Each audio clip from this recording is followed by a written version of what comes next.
खासदार संजय देशमुख यांनी पान मसाला, गुटखा, नागपुरी खर्रा बंदी करण्याची मागणी केलेली आहे। लोकसभेत त्यांनी या संदर्भात मागणी केली, त्यामुळे गुटखा तस्करीचा मुद्दा पुन्हा एकदा ऐरणीवर आलेला आहे। पोलीस आणि एफडीएने यंत्रणेच्या नाकावर टिचून यवतमाळ जिल्ह्यात गुटखा आणि सुगंधित तंबाखू तस्करी केली जाते।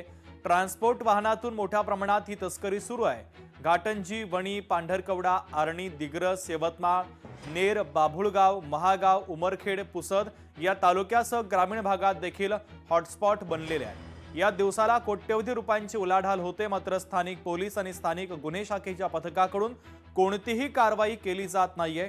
केवळ अर्थपूर्ण संबंध जोपासले जात असल्याचा नागरिकांचा गंभीर आरोप आहे। त्यामुळे या संदर्भात कशा पद्धतीचं ठोस पाऊल उचललं जातं हे पाहणं देखील तितकंच महत्त्वाचं आहे।